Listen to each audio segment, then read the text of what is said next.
So I was clicking through Google Analytics the other day and I was thinking to myself, when did this become so complicated to use? I've been working in marketing for over 8 years now, and Google Analytics has always been the go-to platform to track what's happening on your website. But ever since Google Analytics 4, it just feels really complex. There's hundreds of pages, so many different reports, and honestly, it just feels like overkill for what most of us need every day. There's a couple of core things that you want from your analytics tool. So how much traffic you have, where the visitors are coming from, how they're moving through the site, and are they completing the conversion goals that you've set up. Most of us don't need 20 different pages or custom reports. Google Analytics is really overloaded, and not to mention those really annoying cookie banners that you need to add to your site. So I was thinking, surely there has to be a simpler, better tool out there, and it turns out that there is. So today I want to introduce you to Plausible Analytics. This is essentially an alternative to Google Analytics, but with a couple of key differences. Number one, it's very simple to use. They've stripped back all the reporting and just focused on the key metrics that you need every day. Two, it's really lightweight, which makes a big difference to the performance of your site. And third, it's privacy focused. All of the site tracking is anonymous, meaning no cookies are used and no personal data is collected. But here's the thing.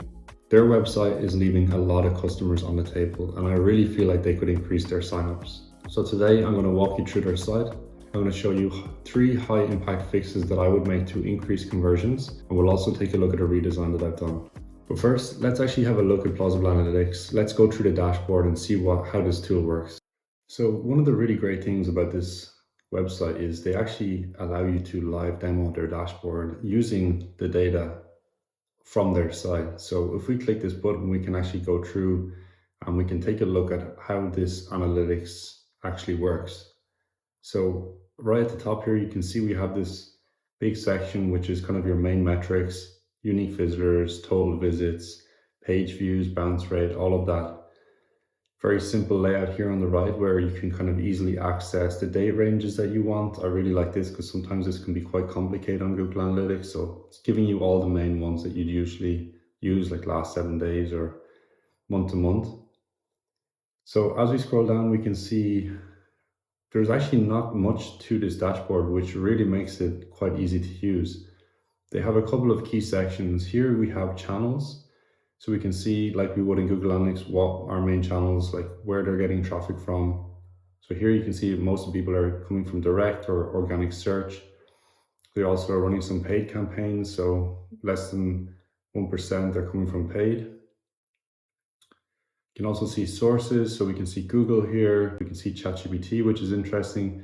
Maybe people are searching for an alternative and this has been recommended by ChatGPT.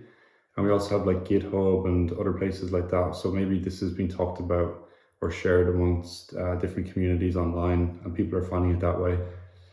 You can also check campaigns. So you can narrow it down by the sources or the different campaign taglines that you're using. On the right here, we have top pages, very clean. So it's just giving me which are the most visited pages. We have entry pages and we also have exit pages. So really simple, everything is here in one page. I don't have to click in and out of different reports to find out what I'm looking for. I can actually just look at this dashboard and get all of the information in one go. Below we have countries, regions, cities. So you can see where all their traffic is actually coming from. And also on the right here, we have the different devices that people use, the operating system. So we can see that 66% are coming from desktop and 33% are coming from mobile. So we'll keep this in mind when we're going through the site. We'll see how things are laid out. And then right at the end here, we have actually the goals that they've set up. So scroll to goals, deep scroll on the home page. So 5.4% of people are actually deep scrolling the home page. And this is really important. So when we're looking at the site, we'll see where information is based. A lot of sites make that mistake where they bury information too down the page and they assume people are going to see it. But it's often not the case. Here we can say that 95% of people aren't scrolling down the page. So whatever information we want to show them, we need to make sure that it's going to be either in the hero section or just below, because most people will never deep scroll the homepage. We can also see here that less than 2.3% are making it to register. So this is actually signing up, which is I guess this is overall traffic, but we'll look at ways that we can actually drive more people to that register stage. It's the first step in signing up. And you can see then we have less than 1% are actually activating. So this will make a lot more sense when we actually go through, but this is just to give you a sense of what the analytics dashboard looks like. As well, if we click here, we can go into their other funnels that they've set up, which is really nice. So you can imagine how this would look for your own site, but all the visitors that click on register, only 33% go on to actually sign up for a free trial, and somewhat the same amount of traffic goes on to activate. So there's a bit of a gap between register and sign up for a free trial. So we'll look at that as well in the redesign. So again, really interesting data for us to have as we look at a way to improve conversions. We can actually refer to this data that they're giving us about their own site. But this is just an overview of the tool. I think it's really nice. I've actually signed up for this myself and I've started using it on my own site. So I really like the layout. I think it's very clean. Okay, so let's actually get into their landing page. We'll talk through the page as it is right now, and then I'll give you my 3 fixes that I would make to drive more signups, and then we'll look at the redesign that I've mocked up. So first of all, in the hero section, you can see the first thing we see here is easy to use and privacy friendly Google Analytics alternative. So 2 of the main points that hit when I read this title is that Google Analytics is complicated and this is an alternative, and also that this is privacy focused. So if I have concerns over privacy, the goal with really writing a powerful headline is to understand what is the core pain point of your user, and then just clearly say how you solve that pain point. As I said, the main pain for me using Google Analytics for years is that now I feel it's super complicated and complex to use. So that's the core pain for me. The privacy part is probably a nice add-on. Maybe it's more important to other people, but it probably wouldn't make me switch. But I do think this is a really solid hero title. A great question to ask yourself about the hero title is, if I was to only read this title, would I understand what this site is about without reading anything else? And in this case, I think you would. So I would actually leave this title as it is. I think it's doing a good job. The subtitle is where things get a little bit more confusing. So we have Plausible is powerful, intuitive, lightweight, no cookies, just insights, made and hosted in the EU, powered by EU-owned infrastructure. So there's so many different elements coming out here that it's almost like none of these ideas are landing. What we want to do here is just back up what we've said in the title. We don't want to introduce new benefits or new ideas. We just want to clearly back up what we've said in the title. So right under the subheadline, we have 2 CTAs. We have get started and we have live demo. Both of these are quite generic and they don't really give me a sense of what's next or a real reason to click. So get started, I would imagine that you could change this to try it free for 30 days. Then at least we are explaining the benefit to using the platform. And it's not just a generic CTA that you come to expect. Live demo is the same. I feel like you see live demo or sign up for a demo, book a demo on almost every SaaS landing page that you come across. So what we want to do here is kind of pattern interrupt, put in something that's not expected that will maybe draw a little bit more attention. So instead of live demo, I would put preview the simple dashboard or something like that, something that is a little bit more action. Right below the CTAs, we actually have this image or graphic of the dashboard, and I really like this, and I think this is such an underused element in the hero section. If you have a physical product or if you have a tool, allow people to see it, especially in the hero. Allow people to experience what it is, show it off, and if you can, allow them to interact with it without signing up. So I really like that element in the hero section. The only section that I would say is missing from the hero is trust. So I don't see any signal here really that indicates any sort of trust. So how many users or any testimonials or any sort of press mentions. And as we saw in their dashboard, we know that many people are not scrolling through the page. So if we're not building trust straight away, we're probably losing a high percentage of people. So fix number 1 is really going to be around sharpening this hero section around that core benefit for the user and then just building trust straight away. So once we get past the hero section and the image, we get to this large text block, and this almost feels like I'm entering into a blog post. It's very text heavy. There's a lot of different sections, And as we get to the end of this, then we get to what can Plausible Analytics do, and it's getting more into the features and the different benefits to using it. So we want to reduce this a little bit. I think a really good framework to think about your landing page is, on one side, you want to build desire.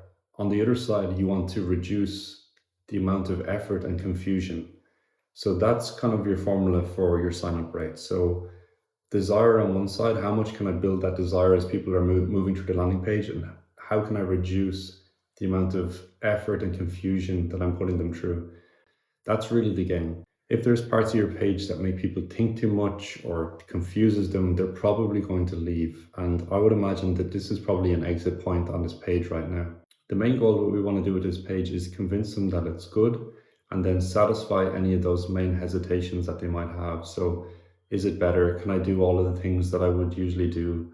Is it complicated to set up? Those are kind of the main questions that people will be asking themselves. So if we can answer them clearly in a visual way without too much text, then we'll have a better chance at getting more people to continue and then to actually sign up. So fix number 2 on this page is going to be replacing some of those walls of text with a nice visual layout that reduces that effort. Okay, the next section that we get to as we scroll down the page is this trust building section. People love Plausible. We have some really nice stats here: 16,000 paying customers, 173 billion tracked page views, and then 99.9% uptime. Some really nice quotes here from users, really nice layout. The only problem here is it's buried way down the page. And as we saw from the dashboard, we know that 5% of people are deep scrolling. So the other 95% of people are probably never going to see this. So the only problem here is it's too far down the page, or we haven't built trust further up the page. There's not too much I would change to the design of this. I think it's just the order in which we're building credibility in the page needs to change a little bit. The final section we get to here is the pricing section. So you can see the different options of packages they have laid out here. If I get to this point, you probably convinced me that this is a good idea. So all you need to do now is just guide me towards the package that's best for me. Confusion and effort are the enemy here, so we want to reduce the amount of thinking that people need to do. We need to make it simple for them to make a choice. What we will look at here is how can we reduce the number of options? How can we reduce the number of details that they need to read, and maybe just focus on the top elements or the top most important parts of the membership that they will be interested in. So again, we'll look at that in the redesign in a few seconds, but I feel like this is a huge conversion point where we're probably losing a lot of people. And if we can simplify this, guide their decision, we'll probably increase the number of signups. So fix number 3 is going to make the pricing and packages section easy to understand, and then make the next step obvious. So that's it. We really get to the end of the page, and I do really like the design of this landing page. It's very simple. They haven't gone over the top with complicated layouts or animations. It's very clean, and I think this also gives me a good sense of how the tool will be if I expect the same from what they're showing me on the landing page. I think many SaaS landing pages, they go over the top with fancy designs and animations and information, when really all you need to do is be clear. Landing pages are there to educate the user on how you solve their pain point and then make the next step easy. Everything else is just added. Okay, so let's actually go through the redesign with those 3 fixes that I've just mentioned in place. So let's start off in the hero section. I haven't changed this too much. I think it's very clean, very simple. We've just added a few elements and simplified it a little bit. As I said, the title I think is really strong, easy to use, privacy friendly, Google Analytics alternative. You can't really get more clear than that, so let's just leave that as it is. In the subheadline, you can remember we introduced a lot of different ideas, and really all we want to do is back up what we've said in the title. So we've gone with simple website analytics that respects your users, no cookies, consent banners, or invasive tracking. So the main point we're trying to get across is this: easy to use, and it's privacy friendly. They're obviously the core benefits that Plausible has identified are the most important things to their users, so we're just going to focus on those. Right under this, you can remember we had 2 very generic CTAs. So one was get started, the other one was live demo. So we've added a little bit more to this just to encourage more people to take the next step. So the primary CTA is try it free for 30 days, no credit card required. So what we're doing here is showing them the benefit, explaining the next step a little bit more clearly, but then answering one of their main hesitations as, do I need to add my credit card? Most people don't want to do that. So you can try it and there's no credit card required. This is going to get a lot more people to that next step. Then again, with live demo, we added a little bit more just to say preview the simple dashboard. Again, this is just interrupting that pattern that people see on every landing page and encouraging more people to actually try out, because once you get to that demo page, it's actually very great to see. It's really a nice experience. So the more people we can get to the demo to preview the dashboard, the better. You can remember one of the main points I made about the hero section is we're just not building trust in the right areas. So I've just added a very simple banner here saying loved by 16,000 paying customers who switched from Google Analytics. So for everyone that arrives here who just sees this, at least we've built some sort of credibility in the hero and we can convince more people to continue on. As we scroll down, you can remember that one of the sections that I had a problem with was just the walls of text and the amount of information we were asking people to digest. So what I've done here is just simplified, taken out the parts that I felt like were most important and just made it a little bit more visual, added some images so people can quickly skim and get a sense of what the core benefits are. But we've gone with simple analytics, see everything that matters in 60 seconds. It's really fast. So again, this is a huge benefit for a lot of sites because performance is such an important part. 75% or 75 times lighter than Google Analytics. No cookie banners required and measure what matters. So rather than giving them everything all at once, we're focusing on what are the 4 most important elements that will convince people that this is a great tool. Everything else can come later. As we go down here, I think this trust building section was excellent. There wasn't much that we needed to do here, so we've just kept this as it is. Again, we've already built trust in the hero, so this is just an added benefit further down. But the pricing section is where we've made a couple of changes. So as I said before, at this stage, all we need to do is just guide them towards the right package for them. We don't want to give them too much information. So we've just highlighted the fact that, again, you can sign up for 30-day free trial, no credit card required.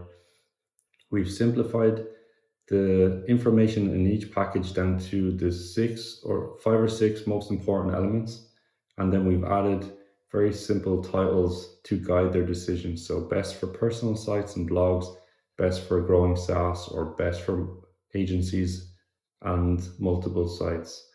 So again, using labeling, using different tags like most popular just to guide that decision and to help people make that next step. I think with a simplified pricing section like this, it could make a huge difference to the amount of people that are actually continuing on.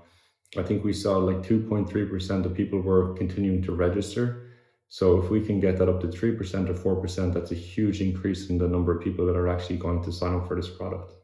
The last section on this page was a quote from the founders, which I really liked. They're talking about their philosophy in how they operate. And for people that are focused on privacy or interested in privacy elements of this tool, I think that's important to highlight. So just took that out of the text block, moved it down and made it another section on the page. And that's really it. We finish up with a very simple call to action, ready to ditch Google Analytics, and you can continue to the next step. There's one more part that I want to show you on this website. If we go back to Plausible for a second, when we continue to get started, you can see that we get to this form, register for 30-day free trial, and we can see the different steps that they've laid out for us here. This point we saw in the dashboard, there wasn't that many people continuing. I think we saw 30% of people actually continue to activate. So this is a huge drop off point again. So people have actually got to register step. They're obviously interested, but then they reach this form, something makes them hesitate and we lose them. I think the key here is understanding what makes people hesitate in that moment. Maybe it's trust, maybe it's cost, maybe it's the fact that the free trial, how does it work, or information that's missing. If we can alleviate those hesitations at that moment, we can get so many more people through that funnel. So if we click through to the sign up page, you can see that I've done a very simple redesign that I think will help a lot at this stage. So first of all, we've added this trust banner right here as well. So join 16,000 sites that switched and never looked back. So we've already convinced them to move to the next step. We never want to stop building that trust all the way through. If trust is a concern for people, you want to keep backing that up, and especially at this critical point. One of the other elements that may be causing people to drop off is just entering information into a form. Every point that we can reduce friction, we should be doing that. So instead of the form here, we've just added in a sign up with Google. Most people are very used to doing this. It just streamlines the whole process and it just makes it so much more easy. So we've added that as a simple feature here. Beside the form then, we're going to focus on some of those hesitations that people might have about signing up. So 30 days to explore for free will remind you at day 23. So a lot of people, when they sign up for a free trial, their main concern is, okay, well, do I need to add my credit card? Am I going to forget? Am I going to be charged? So again, we're just alleviating those hesitations. No credit card required. Plans start from $9 per month and it takes 5 minutes to set up. So by having this information here, it just helps anyone that's got to this stage that's still a little bit on the fence. A simple layout change, providing the right information at the right time, and I think this could make a huge difference to the number of people that sign up for the tool. Okay, so that's it. I think this is a really great tool. It's one that I've actually started using myself, and there's a lot of great benefits to it. It's very simple. You don't need to get into the custom reports or the endless pages of Google Analytics. It's very simple to use. It's lightweight, which means it's going to perform a lot better, and that makes a huge difference for SEO, but also for your users that are landing on the page. You want to have a fast site. It makes such a difference for conversions. And then the last element is privacy. People are very concerned about their privacy or how their data is being used or sold or whatever. So the fact that this is simple, but also has that privacy element, you also don't need to add those annoying cookie banners. There's just huge pluses for all of this. I think the page was doing a great job in a lot of different areas, but just information was missing at some points. And as we saw in their analytics, there's certain drop-offs that we can probably start to address, getting more people to the register page, getting more people to continue scrolling down the page, but then actually getting more people that have clicked on register to the next step where they actually activate their site. So I think the real focus for this page is at the very, very top, you want to say how you can help the user. In the middle of the page, you're building trust. And then as you scroll down the page, you just want to remove any friction, remove any hesitations, and explain what are the realities of switching. But really like Plausible Analytics, and yeah, that's all for this video.